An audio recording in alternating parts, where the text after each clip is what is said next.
Hey, so the next thing that happens,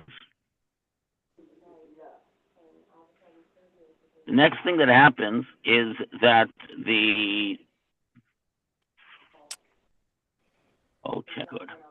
So the next thing that happens is that the Jewish people are told to do the first Passover sacrifice, which involves from the they were remember they leave the night of the 14th going into the 15th of Nisan, the night of the full moon. On the 10th, which that year was Shabbat, they are told to take a sheep and prepare it for the sacrifice. And basically, the sheep that was venerated by the Egyptians, they're to tell them, we're going to take your God and we're going to slaughter it and make a sacrifice out of it and have a meal out of it. And we'll get back to that later. Then also the mitzvot of the redemption of the firstborn, which really at the time was the mitzvah of the firstborn serving in the temple. Later, when Moshe writes the Torah down, it's retrofitted because of the golden calf to be the redemption of the firstborn and the redemption of the firstborn sheep, which remains the same, the redemption of the firstborn donkey, which remains the same, and then the mitzvah of tefillin, which really only kicks in 40 years later, but they were supposed to enter the land right away. And of course the mitzvah of the calendar and the Pesach sacrifice. So all of a sudden, you had one mitzvah for all of humanity, be fruitful and multiply, one mitzvah for all of Abraham's later descendants, the circumcision, which isn't just for Jews, but for those Semitic descendants that come from Keturah, not the Ishmaelites, but others. And then you have to the family of Jacob the mitzvah of not eating the sciatic nerve. And here, all of a sudden, you have a whole bunch of mitzvot given to the Jewish people as a whole. And the fact that tefillin is so early is significant. At any rate, why is the Jewish New Year in the fall instead of for Passover? Because the first month is Nisan, the beginning of the year. In other words, like you have a fiscal year for companies, the fiscal year begins in Nisan. The actual year begins in Tishrei. And that's a whole discussion. Guys, I just have to grab this call, so give me 1 second.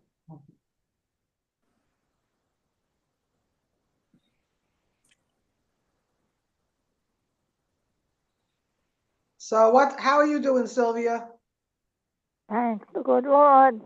Thank God for all our blessings.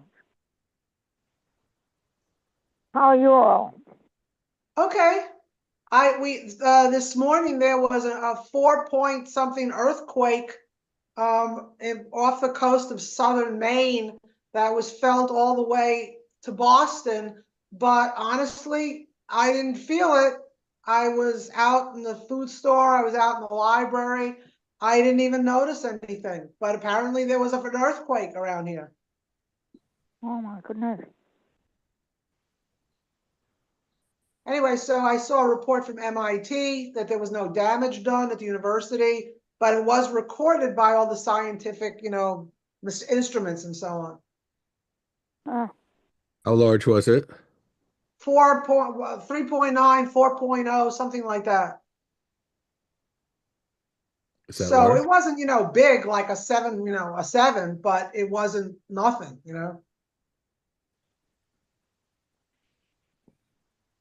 Should I have felt it, Michael? What? Should I have felt it? Am I the princess and the pea? I didn't know. There we are. Oh. Can you hear me now? Can you all hear me? Yes. I'm glad you survived the earthquake. Baruch Hashem. Okay. Thank God you survived the earthquake. By the way, I'm parked, so I can wave my arms around. At any rate, the issue is as follows. So then you have the calendar. So the year begins in Tishrei. Because that's the fall is where we begin the agricultural year, and that's the way. And God created the world in the fall. So the cycle of generally the yearly cycle begins with Tishrei, with Rosh Hashanah, but the cycle of festivals begins with Passover, and the fiscal year, as if it were the year for the tithes and the year for how we count reigns of kings. In other words, administrative stuff is Passover, natural stuff is Tishrei, and we can talk about that more when we get to the to the end of the year. However, at any rate, the whole Jewish calendar, which it says today you are leaving in the month of spring, and then it says Achodesh Elochem, this month is to you, and the word month is Chadash, new, the renewal of the moon. So we're commanded to run our months by the moon, which is the only physical indication that cycles on a monthly basis. But the year by the spring, by the seasons of the sun, which is a slightly less than 11 and a quarter year difference if you do 12 months. So that's how we have leap years and so on. But right here, the Torah commands us to create a calendar that matches both the cycles of the moon and the demands of the Jewish year, while at the same time keeping with the seasons of the solar year. So it's a dual calendar. It used to be done ad hoc by calculation and observation every year. Now we have a system that was put in place about the year 400 that remains in place until such time as the Sanhedrin returns, and it gives us 12 regular years and 7 leap years, 7 pregnant years, they're called, because they have an extra month in them, which together adds up to about the same amount of days, minutes, hours, and seconds as 19 circulations of the sun. So the Jewish year never is too much off the seasons. Passover is always some point in spring, Tishrei always at some point in the fall, and so on. Whereas the Muslims who only use Lahavdil, who only use the lunar year, their holidays keep retrograding through all the seasons of the year. And there's much to be said about this, but we discussed the 2 calendars in the past in its lesson, so we'll leave that for now. Then that night, God smites, so God tells the Jewish people, slaughter this animal the Egyptians worship, put the blood on the doorposts on the outside so everyone can see that you're thumbing your nose at them and that you have no fear of them or their gods, because God is breaking the Jewish people out of the superstitions they picked up, the same way that African Americans picked up Christianity in this country. So Jews picked up Egyptian stuff. So it's breaking them out of it, having them to do something positive. And 1 second. 1 minute.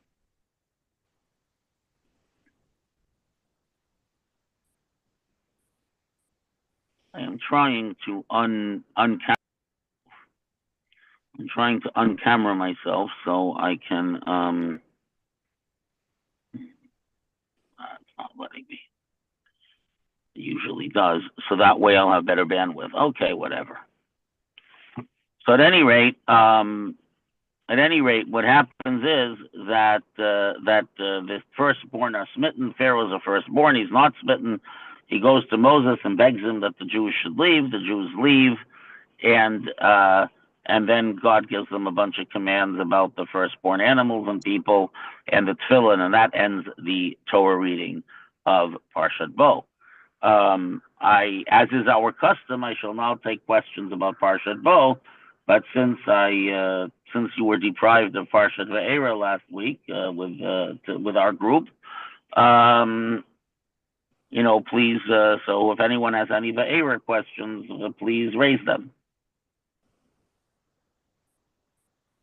If no one has Bo, I'll go with Vaera.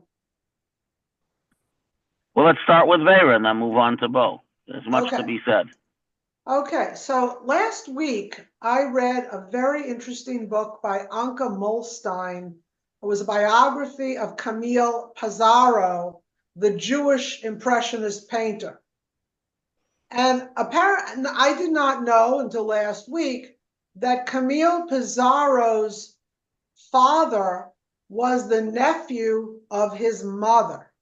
I'm not going to get into the backstory unless people want to know how that turned out. Okay, so when Camille Pissarro's parents went to the rabbi in St. Thomas, a Danish owned island in the Caribbean. Right, it was owned by the Danes. It was owned by the Danes, so they handed it over to us because they owed us money from World War I. Yeah, go on. Okay. Now it's an American island. Right. So when the rabbi learned that this was their relationship of nephew and aunt, the rabbi refused to marry the Pizarro parents. And Correct. this caused a lot of problems. I'm not going to go on and on about how it turned out unless you're interested. Once again, I'm dealing with a rabbinic, I won't say emergency, but close to it. I'm going to pick up this call and come right back to you. Okay. Okay. Hello.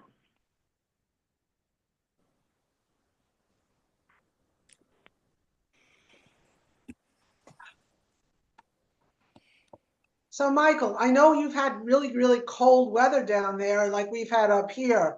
How do you do Tu B'Shvat in the dead of winter? I just can't get myself going for that holiday in the kind of when the trees are so bare and cold and miserable. What do you are you able to get into Tu B'Shvat?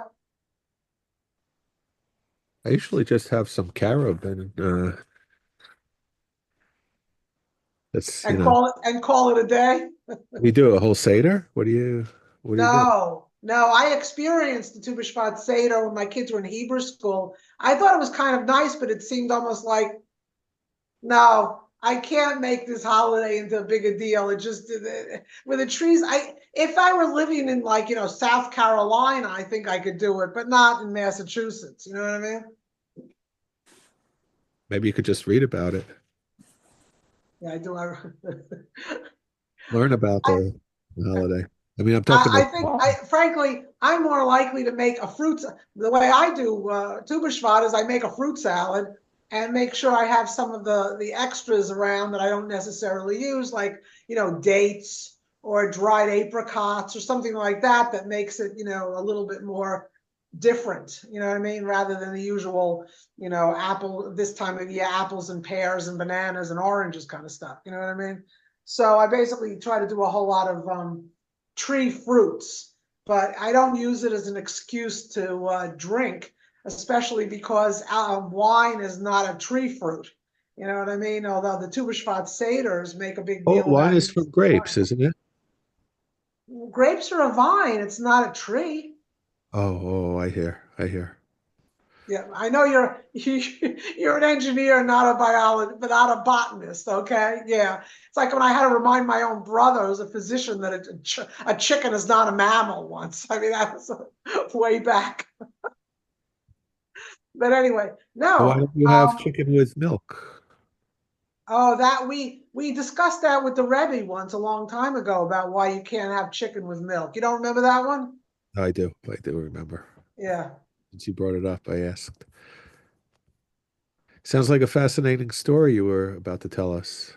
Well, by the way, Picasso and his wife Picasso's parents and the wife ultimately wound up having a civil ceremony, which was terrible for the family because that meant that all the children that they had weren't recognized as Jewish kids, Not Picasso. You're talking about what was his name? excuse me, not Picasso, Pizarro.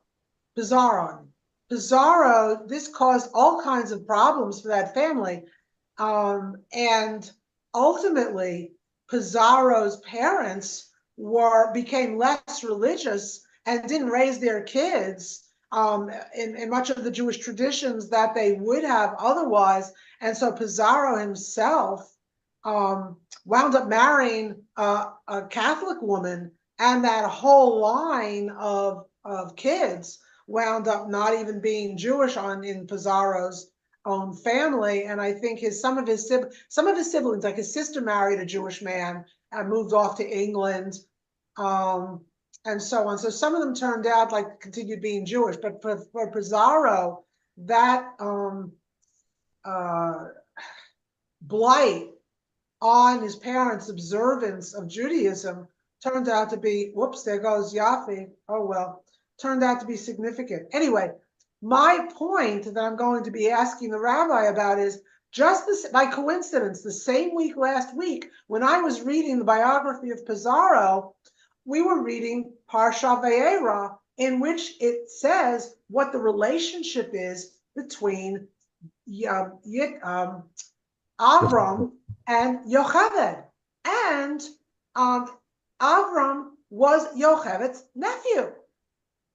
Yeah, Yeah, that was before the Torah was given. So it was, Well, okay, but my question with the rabbi is, if three of our greatest people in Jewish history include Torah, Moses, Miriam, Aaron, okay, were all the product of a nephew marrying an aunt. Why would they have come up with making a rule against that pairing at who's any they? point I in mean, time? I think it's Hashem's rule, not they. Yeah, well, we're gonna have a problem with that there. Okay, that's the thing. Oh, what's Okay, the I problem? mean, define they any way you want to. If you wind up getting Moses out of not to mention Miriam and Aaron, out of a pairing of a nephew with an aunt, I don't know how anything or body could justify making that a forbidden pairing. Maybe it was That's in, where maybe it was in spite of rather than because of. That's not the way laws usually work. Laws usually work like something bad happens, then they're, oh yeah, we got to get rid of that, you know? Well, I don't know. What That's about, what that was just an interesting coincidence that I never noticed that before, that Yocheved was the aunt of Amram until I was reading the biography of Pizarro, where it was such a big deal that his parents were that relationship. By the way, they stayed together forever. It was well, the that's nice. Yaakov married two sisters. That's also not allowed by the Torah. Rachel and Leah. And some say that the other wives were sisters too. Did you know Rachel and yes, Leah? I remember that. Yes. Well, that's not allowed by the Torah. Which, by the way, is, yeah, that's also interesting because you have is it the Levite marriage, where the brother-in-law is like obligated to marry the widowed sister-in-law, right? If there are no children. Yeah. I mean, that's kind of like she gets to marry two brothers, but they can't marry two sisters. It's Well, like no, that same. they're not, well, they're not both Yeah, but alive at that the has same to time. do with the land, the real estate, that it stays within each tribe to which it was originally assigned. The land. I just thought I assumed it was the passing on the genes of the family. The first child is No, I supposed to think if be. you go back to the text, you'll find the emphasis on the land. On the land. In any case, you have a The situation where a sister rabbi could marries answer that question, I'm multiple sure. brothers, even though a guy is not supposed to be marrying multiple sisters. Wait a second. I think it's in the sister's lifetime if they're both alive at the same time. Once one is passes away, I think he can marry the sister. I'm not sure. Beats me. My point though was about the aunt and the nephew, the aunt and nephew, Yeah, and no, I hear uncle your and question. niece. It's a question. Good question. Oh, there's Herb. Hope the Hey, rabbi comes Herb. back and addresses all of this. But what's What the Where's address? relationship? What are the kids? Are the kids considered mamzers from that union? Well, the rabbi wouldn't marry them. No, but I'm talking about if they do anyway. What are the kids? What's the status of the kids? Well, if you don't have a Jewish wedding, you don't get to be legitimate kids, right? No, the kids are Jewish, Yeah, but but that's it is a different non than. sequitur. The thing about it is the land. What happens to the land? When the sisters came before the judges at that time, in their time, they were fighting for the land because in the original setup, women were not provided for. But at this time, when the sisters brought the case, the land was legitimately passed on through the girls. But So that Sylvia, was you shouldn't have to marry the brother that you don't want in order to be able to be maintained on that family's land. You should be able to be free to go to marry someone else, right? I don't know. Are you talking about? The idea was that it wasn't until their marriage that the land was deeded. Sylvia's still talking about one of the the sisters. Levite marriage, not what I'm talking about with Pizarro's situation.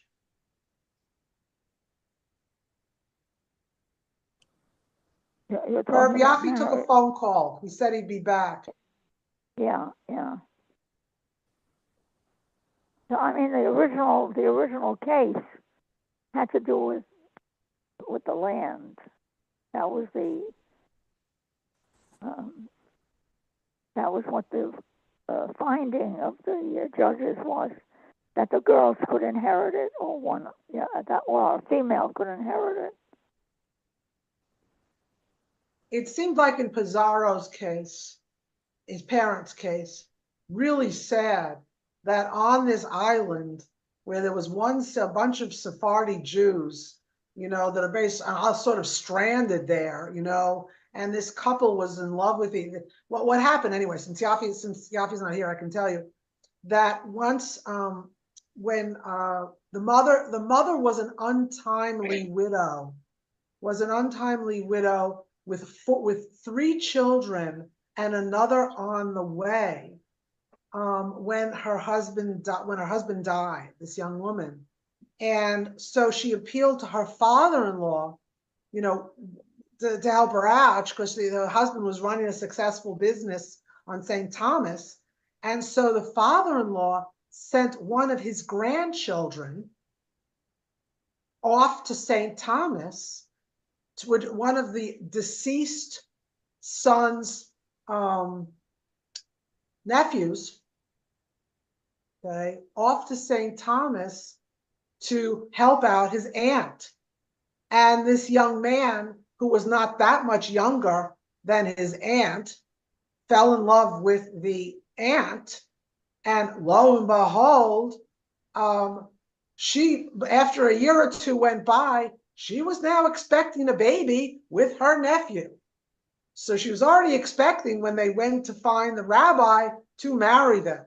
Wait a And second. the rabbi Father? turned them away. I'm confused. It was her nephew by marriage? No, it was. Right. Her nephew by marriage. Her father-in-law sent us a grandson who was the son of one of the late husband's brothers.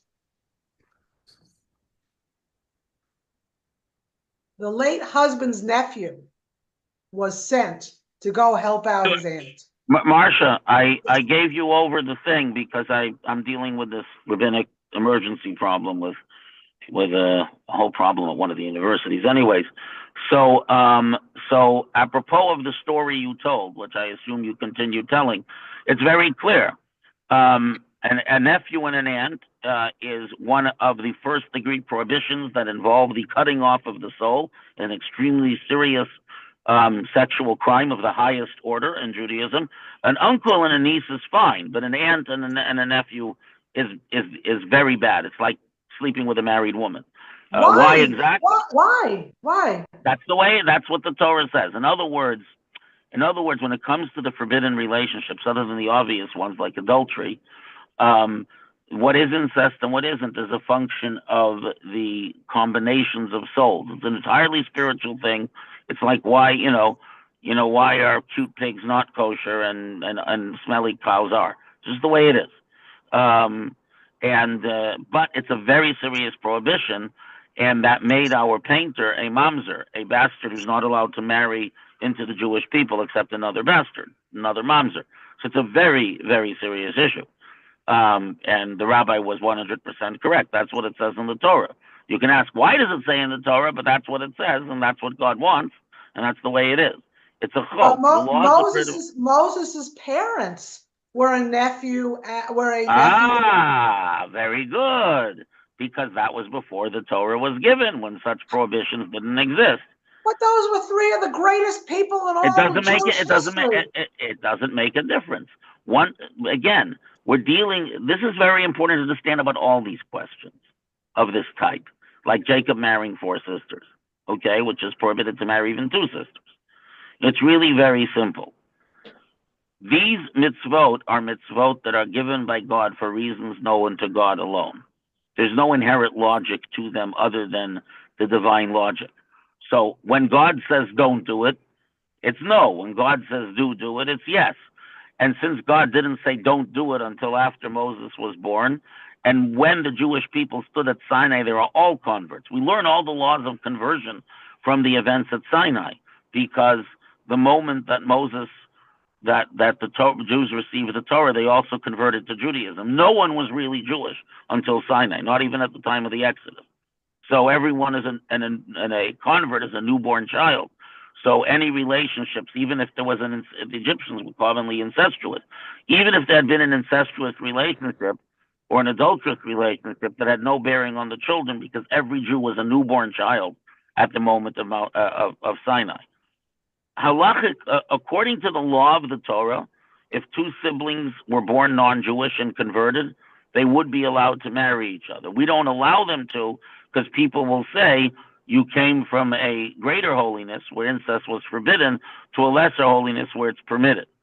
So at any rate, there's no question about Moses, because Moses, Zipporah, the whole bunch of them, Amram, were all newly converted at Sinai and newly born. That being said, again, a prohibition that is a chok, that is a mitzvah without a reason, is only prohibited because God said, when God said. Let me give you an example. I'll give you, for instance, you're not allowed to marry your brother's wife, even after your brother dies. So if Reuven, this is how we do it, we use the tribes. If Reuven was married to Leah and he dies, Shimon and Levi and all the brothers may not ever marry Leah, unless Reuven dies without children, in which case one of them may do yibum, may do levirate marriage with Leah, or give her chalitza or release. So why is a brother's wife forbidden unless he dies without issue, in which case she's not forbidden? There's no logic to it. It's the logic known to God alone. There are things that God knows that are beyond our ken, and many mitzvot are like this. Everything in the Torah really is because I said, because God said. But some things are only because God said. Whereas don't murder is reasonable some of the time. Wow. Well, Moshe brought up the point that he was excuse me, he was a nephew only by marriage. If there was not a blood relationship, it's still forbidden. Well, let's understand. How was he a nephew by marriage? Explain to me exactly what's going on there, Marsha. What was the relationship? Pizarro's mother was a young widow with children when her husband died. And so she couldn't run the business and take care of the kids at the same time. So she appealed to her father-in-law for help. He was in France. And so the father-in-law in France sent one of his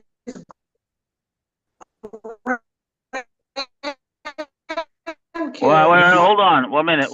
I completely lost you. Come again. The father-in-law in France sent his grandson off. Okay. So this young man was no biological relative of his aunt. It was an aunt through marriage. Wait a second. So hold on. So if he sent his grandson, who was she married to in the first place? His son? Right. She was married to one of this man's sons. Wait a second. So if she's married to one of his sons, right. So the grandson is a cousin, not an aunt. No. The grandson was a nephew of her husband, of her late husband. So the grandson was her husband's nephew. Correct. Okay. Right. So that's a nephew by marriage. Well, 1 minute. So the grandson was her nephew so her grandson was her deceased husband's nephew. Correct. Okay, so this is the problem. This is Eshes Achei Aviv, right? He married a woman who had been the wife of his father's brother. No, of his father's, right, of his father's brother. That's correct. Yes. So Eshes Achei Aviv is one of the arayot, one of the prohibited first degree karet prohibitions is the wife of your father's brother. You read it every Yom Kippur. And I'll find it for you. 1 second.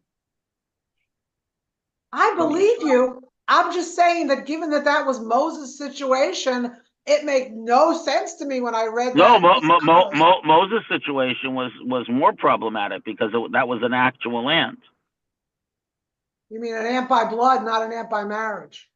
Yeah, but an aunt by marriage is also a problem. Apparently so. The rabbi wouldn't marry them. Right. So the wife of your father's brother, you may not marry, and this is even if the relative in question is dead. Yeah.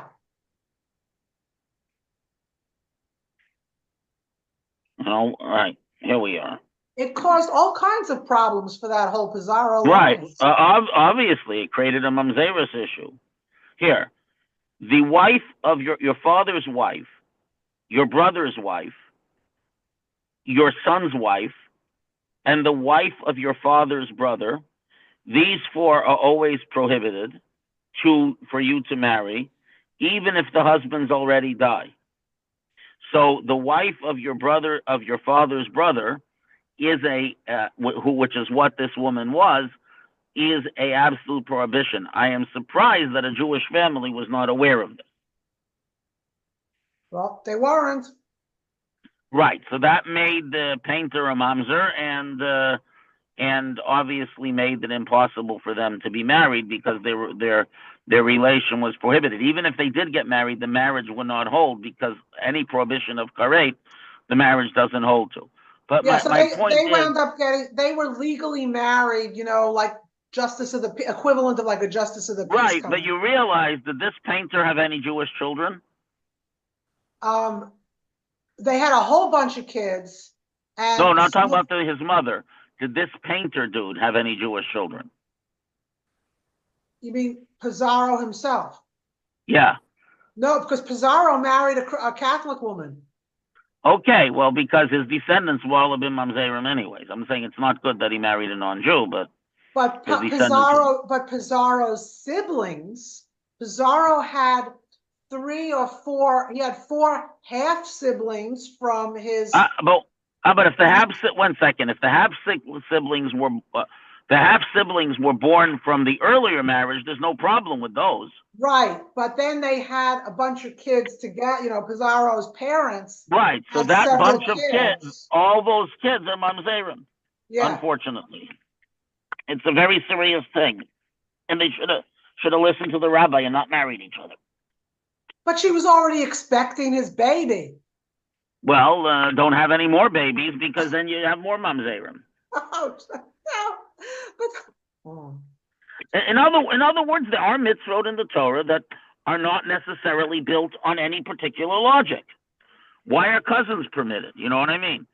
Yeah. Why is a niece permitted but not a nephew? Yeah, well, that's what I was getting right. I mean, I really found it hard to fathom why a niece with an uncle is okay, but not a nephew with an aunt. So what I'm trying to say is there's no inherent logic to any of this. Okay. It's, in other words, it's like, by the way, anyone who claims that kosher is because of health is full of it. It's simply not true. Yeah, there's logic. Hi, Rabbi. What? How are you? Fine, thank God. How are you? All right. I was out in the cold. You said something in passing that I'm curious about, and I think that maybe the others will be curious about it too, because I've never heard it said the way you said it. You said something like, when Moses came down with the tablets, the rest of the folks got converted, and that there were no real Israelites before that. before he came down. In other words, before he came down with the tablets. At Sinai, where, there's the whole thing discussed later in Parshat Mishpatim, where they bring sacrifices and they all, Yeah, in other words, so that whole thing, that was the process of conversion. The way you convert to Judaism is you circumcise, that they did when they left Egypt. You immerse in the mikveh. That's where it says in Parshat Yitro, wash yourself and your clothing. That's immersion in the mikveh. And then they accepted the Torah with the 10 Commandments. That's accepting the mitzvot. And in Tractate Yevamot, it explains that all converts follow the same process because the Jews converted to Judaism. Yes, they were not halachically Jewish. The concept of legal Judaism, of a halachic construct, begins at Sinai. And all converts have their own little personal Sinai. So I can imagine problems with Abraham, Isaac, and Jacob, and all their right. So it's very not it's very being Israelites. So right. I just am curious whether that comes up and how that's handled. Well, it does. It does because that's how as discussing with Marsha, that's how Moses' parents are allowed to be married. Amram to marry his aunt Zipporah because the Torah had not yet been given. Jacob to marry. I get that. But our whole religion, every time we talk about the God of Abraham, Isaac, and Jacob. So we talk about the fact that the land was promised to Abraham. Right. And if they're not Israelites, halachic or otherwise, that causes no issues as far as you can tell. No. So let me explain why. Because God promises Abraham, Isaac, Jacob, and the tribes that they are going to be the progenitors of the people of Israel. And they had, and 1 minute, and according to the Kabbalists, they had that unique Jewish soul that makes one a Jew. But those were handed out on a case-by-case basis. Which is why Esau's wives are not Jewish, but Joseph's wife, ostensibly an Egyptian, is Jewish. In other words, the souls are handed out on a case-by-case basis until the giving of the Torah at Sinai. So like those Jews who chose not to leave Egypt did not become part of the Jewish people. Say a little more about souls are handed out on a case-by-case basis. In other words, there's a unique soul. According to the Kabbalists, there's a unique quality of soul that makes a Jew a Jew. Okay. So that particular type of godly soul was given to certain people. For example, Noah had one, but not necessarily his descendants. Adam had one, but not all his descendants. Abraham, Isaac, Jacob had one, as did the wives of the tribes, but not necessarily Esau's wives, even though Esau was born of Isaac and Rebekah, and himself apparently had such a soul. In other words, everything was ad hoc and by specific divine providence until God gave the Torah, where basically he handed over the keys of the whole system to the Jewish people. From there on in, we decide when the Day of Atonement is, and we decide who, we define or create who's Jewish and who isn't. God, at Sinai, God made us partners with him. Well, I get that part. I guess the last thing you said bothers me a little bit too, because we are so interested in making sure that those holy days are on the right days. And is that because the people set it up, or because God said on the 14th day after? It's a partnership. That's exactly the point of this week's Torah portion. That's why I'm going there. Right. So this month is Lachem for you. In other words, God says that when you declare a new moon and you declare it a leap year or not leap year, you being the Jewish people as represented by the Sanhedrin, that creates the day. So even if they make an astronomical mistake, and really, really astronomically, Yom Kippur should be another day, when the Sanhedrin says this is Yom Kippur, that's when God does all the forgiving. All the spiritual stuff that happens, God is bound and controlled by what we choose. Interesting. I've never heard that before. Thank you. Well, that's a Chodesh Zolachem. This month is to you. God says, now that I'm going to give you the Torah soon, you're now becoming my partners. Gotcha. And I I got it. will do things, yeah. So that's that's one of the whole big deals of giving the Torah. And the Exodus from Egypt is the first necessary step to the giving of the Torah. It's amazing. In all of Hebrew school and all of this, I've never heard it said quite like that. Thank you. Well, and again, this is why the inner dimension of Torah is so important, because it's the tradition passed down through the Kabbalists and elucidated by the great Hasidic texts that give us, how do I put it, language for these ideas. In other words, the ideas have always been there, but it's the mystical, and in particular the Hasidic texts, that put it in language that you and I can easily relate to. It's an odd kind of partnership to have a situation where you've got a whole lot of stuff that's justified by because I said so. But that's the nature of the partnership. Certain things we get to decide, like laws of monetary law and so on, and what day the holidays happen, and certain things God decides. That's the nature of a partnership. You divide up the work. Except you obviously there is, to use an American model, there are senior partners and junior partners, and clearly God is the senior partner of this firm, and the people are the junior partners in the firm. Right? Well, hold on. That's also because the whole reason that we have this power is because we're part of the Jewish people. We're part of God. We're an extension of God's being, etc. I don't know. I think a lot of the time I feel, to continue that metaphor, I think personally I feel a lot more like an associate in the firm than a partner. Well, maybe you have to take more. You have to do more Talmud and take more in charge of things. But God is definitely the ultimate power. But He gave us a lot. He gave us a lot of the briefs. He gave us a lot of the cases to go to court, if you want to use the lawyer thing. Not all of them, but many of them. I don't think you want to encourage me to gain more chutzpah and audacity, Rabbi. I think that would help. Hey, compared to some of the people I've dealt with, you're no problem at all. No, it's okay to ask. It's okay to ask questions. I'm telling you, you're an easy mark. Yeah. It's okay. It's okay to ask questions. No, really. And some of the most challenging questions are found in the in the Hasidic text. It's okay to ask questions. It's okay to argue. It's okay to try to understand deeper, and it's okay to not just okay. It's mandatory to use our how do I put it? To use our role as powerfully as possible.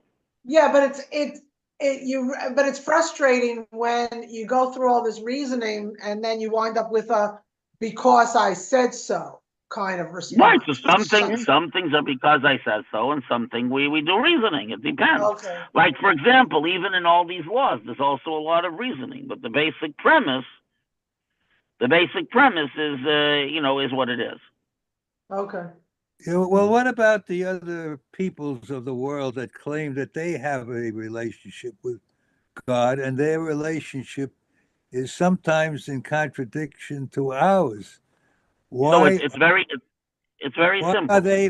Why is their claim less legitimate than ours? Because our claim it's very simple. We discussed this, Irving. Our claim represents something that really happens, and their claims happen not to be true. There's such a thing as, Irving, 1 minute. Irving, 1 minute. Let me finish. Because you've raised this before, and I'm trying to tell you that there are many scientific theories that turned out not to be true. The world is not flat. There is no either that the light propagates through, and so on. There are many. The circulation of blood follows Harvey and not Galen, and on and on. There are things in life that are true or not true. The giving of the Torah to the Jewish people as an absolute truth by the one God, who is the only God, is a historical fact, and anything that contradicts it happens not to be true. Just like the laws of thermodynamics. If you have a equation that contradicts them, your equation's wrong, not the laws of thermodynamics. Wait a minute. That is the fundamental truth of Judaism. It is true. Does that mean there are other 1 minute? There are other truths, but those truths, but anything that contradicts Judaism, what the Torah says, cannot possibly be true. Just like one and one can never be three. You say that it's a fact like 1 and 1 is 2. How do Yep. you? How is that a fact? It's taken We on. we discussed the nature of the claim of the giving of the Torah in the front of millions of people, and the fact that such a claim cannot be. We've discussed this about a half a dozen times. Well, I encourage you to read a book. There's a book. Wait. In our discussion, you kind of I'm trying to think of it. No. You come out and say that this is an absolute fact, and you say that it's as established as the laws of thermodynamics. Is that the way you put it? Yeah. I really don't see that. It's Okay, so look, as far as I'm concerned, were you there? So Irving, we don't have time to go through the whole thing. I'm happy when we get to Parshat Yitro in 2 weeks, we can go through the whole thing again. For now, if you can find a book online or cheap on eBay, there's a book called Permission to Receive. And he lays out this argument very, very well, and I highly encourage that anyone who is exercised with this question ought to read it. It's an excellent book. I forget who the author was, but it's called Permission to Receive, and it's about the Torah, and it's very, very good. And it's about Sinai. But Irving, I will address this issue when we get to Yitro and the giving of the Torah. I will address the issue. Okay. I'll wait. Rabbi, Okay, go ahead. Go ahead. So, Rabbi, can I ask one small question? Of course. Yes, Sylvia. And we're gonna have to conclude here because I have to finish exactly on time today. Go ahead, Sylvia. So is the problem that was raised by this marriage the fact that they were married at all, or the fact that there was an inheritance that was not going to them? No. The problem was that they were married at all, because this is a prohibited marriage, just like marrying a sister or someone or living with someone else's wife. It's a fundamental problem. Okay. It's a fundamental prohibition, and why an aunt is prohibited and not a nephew and not a niece is, as I said, something that only God knows. I've never found a logical reason for it. In other words, why not to marry your sister or someone else's wife is I think logical. This I don't have. Maybe someone has a logical explanation, and I'd love to hear it. I just don't know it. Well, my understanding is that it's that the children that are produced from a marriage like that, there's a good chance that they become abnormal. Yeah, but that's true of cousins and nieces too. That's true of any relation. A lot of cultures don't allow cousins to marry. So maybe there's something to it. No, let me just say something. Now we know that cousin marriages are dangerous. We discourage it from a halachic point of view, but that's because of health. You're not allowed to do something unhealthy. All right. So that makes sense. But that's a separate issue. But this is not about health. This is purely spiritual, because there are relatives that are permitted that are not healthy to marry, and nowadays we wouldn't marry them. And the one that the pairing that I was talking about was not biological relatives. Right, but again, so the Torah says, do not marry the wife of your father's brother. It doesn't give a reason. It just says not to do it, and we read it every Yom Kippur. So I say this is something that doesn't work spiritually. That the way God designed souls, this is not a soulmate, and the opposite. It's toxic. Why is that? That only God knows. I don't know. Maybe other people. I don't know. On Thursday, I think it was, you recommended The Mouse That Roars. Yeah. So It's a good book, huh? I didn't get the book. I cheated. I found the movie, and Rick and I watched the movie together on the weekend with Peter Was it Sellers. good? Have you ever seen the Peter Sellers movie, The Mouse That Roared? No, I just read the book when I was like, Oh, I just it read the is book one. like It when I is was one. 7 years old. Excuse me. It is one of the dumbest ass movies we have ever seen. It was. Well, It was like a Mel Brooks movie without the Jewish humor. Peter Sellers. I mean, That's it why you was should have read the book. it was funny, but in a I can't believe the rabbi told you to watch this dumb movie kind of funny. I didn't tell you to watch the movie. I told you to read the book. The children's book was excellent. Rick's going, why would the rabbi want you to watch this movie? Okay. I didn't tell you to watch it. I told you to read the book. I'm not big on movies. I prefer By the way, books. the plot was what you said, that they went off to lose a war with the United States, and it was well done. But the premise was anyway. It was funny, but it was a really stupid. But it was a really. Well, that's why. Look, I read. I don't even. It wasn't a very big book. Like I say, I read it when I was 7 years old. And I never forgot it because the premise was so good. But I think this was But probably remember, it was meant funny for to a adults. 7-year-old. I'm not 7 anymore. I think the movie was probably meant for adults. I mean, Peter Sellers did a fabulous acting job in it. Okay, it's just that the premise was like it was kind of like a Monty Python kind of thing, if you know what I mean. Anyways, I wish Anyway. everyone a very good day. Before and we you shall go, Rabbi, proceed. Yes. give me the name of the book again. My memory is not what it used to be, and Yeah, it's called Permission to Receive. Permission to Receive. Okay, I'll try and get it. Yeah, it's not a long book. It's a very short book, but I think it makes the point well. And if you don't agree with it, we'll have a basis on which to discuss. Okay. But I'm just saying, we will go through the topic again when we get to Yitro in 2 weeks, God willing, barring any unusual interruptions in our learning schedule, which happens from time to time. Okay, everyone, take care. Wait, are we meeting on President's Thank Day? you. Well, that President's Day is not for a few weeks. Okay. Yeah, President. I don't see why not. I don't have anything happening President's Day that should obviate a meeting. Fine. Okay. Thank you. You're welcome. All the best. Have a good day, everyone. A good week. So too. Fuck. Hello. Hello. Yes.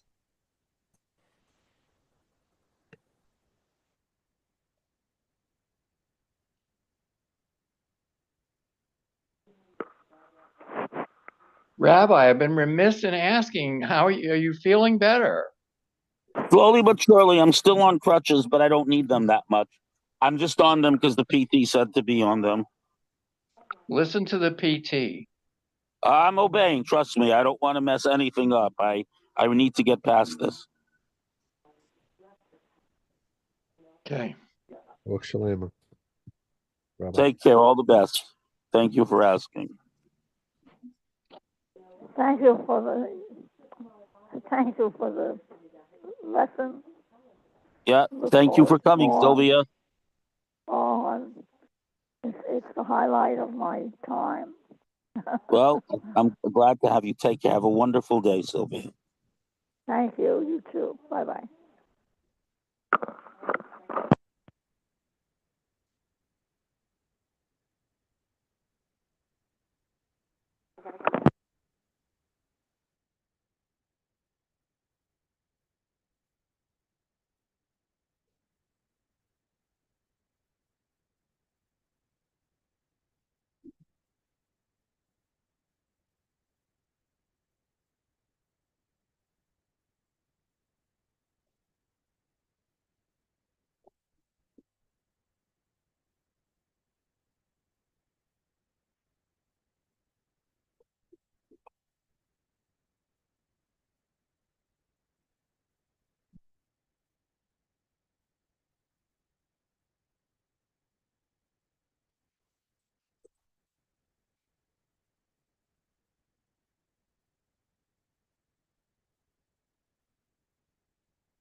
Or if I can, getting better forward.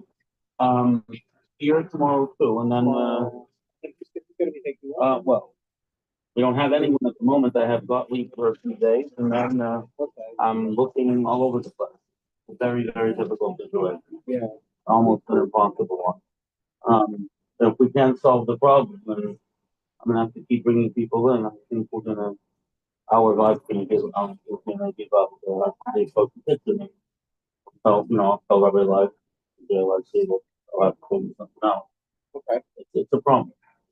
Yeah, well. I've been through everything, and finding my people, if you know anyone who wants to job, as you know, it works out $750 a week. It's not a bad job for a lot of people. Yeah.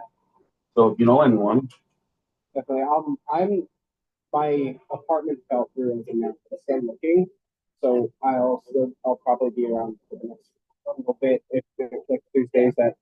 Well, hold on, sorry, I already asked the lead girl to do Wednesday, Thursday, Friday. Yeah. But if you're a few weeks till you find an apartment, let me know because it gives me more time to find someone. Yeah, exactly. Okay, yeah. Do you think next week you might be able to? Let me know for sure. Yeah, I'll cover it. So let me, while we're here, hello, see you. I believe. Okay. Yes. Yeah, so you have not yet. You're good. Pleasure to meet you. Nice to meet you. And Jamil was in him earlier. Nabil, he's not going to be working Monday. I see. So we're still doing places. Okay, so as long as you're here, as long as it's still up, the usual. Exactly. Now what's with the candles? I think we do candles, don't we? We have. Yeah. Okay, so when it gets like this, sometimes I'm just saying when it gets like this, sometimes it's round. Yeah. But the main thing is that the machine gets you light. So as long as as long as the kosher can provide the light one from the other. You're familiar with all that. Yep. So we have any new people here? Since you've been here, working here in the kitchen. I haven't. Any luck with the camera? In other words, have people been taking pictures? Very awesome.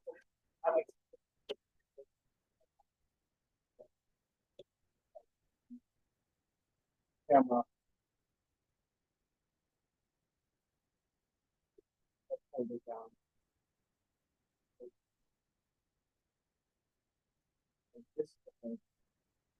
No, you can't. Well, you can get rid of the old pictures. How do you get the picture?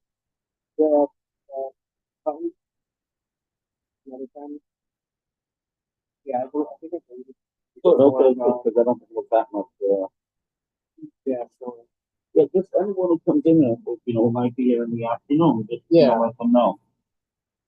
Let them know about it. Yeah, yeah. That's the thing, you have the hang of it. Do you have work lined up there? Yeah, I'm saying, but even a few weeks or so will give me time to find something. So, I mean, even if you could say, look, I'll do 2 more weeks, you know what I mean? That'd be fantastic. Yeah. So that's, it's good to have those documents in because that way, so get the lay of the land. But, and I already asked her, but, that's an old, okay. No, so the only thing is, this is places. So for example, it should be sealed since it's not sealed now, it should be, yeah, it should be sealed with tape when it's not being used. Things like that. That's why, so just, yeah, so just, and that's, knowledge that you can pass on. If it's filled with tape, I don't know, yeah. And you take the tape to go home? Okay, so, one more. Okay, so I'll bring more. So, I'll tell you what, I'll see if I can get the coffee girl to come by tomorrow, just so you can give her some. I know she's been here before, but maybe you can give her some pointers. Yeah.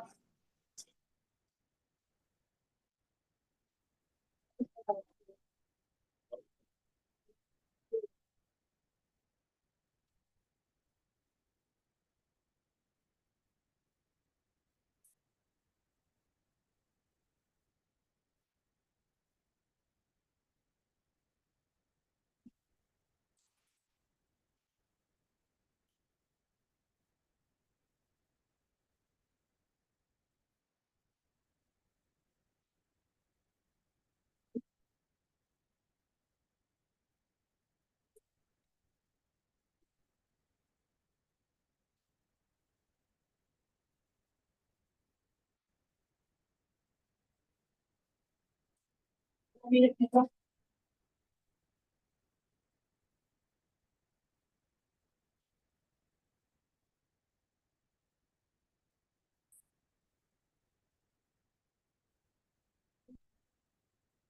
have the oven set up that it stays on.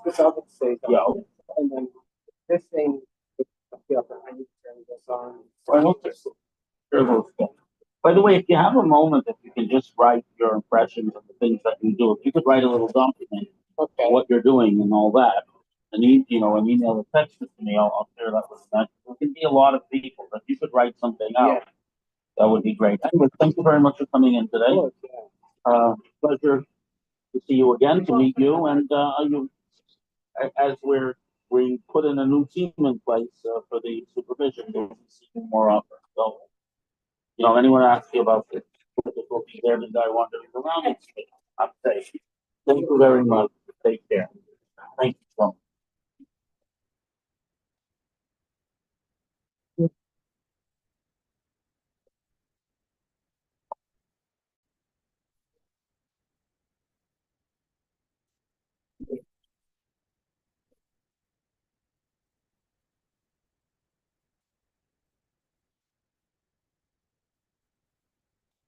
Thank you.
2 a.m. You're gonna get machines.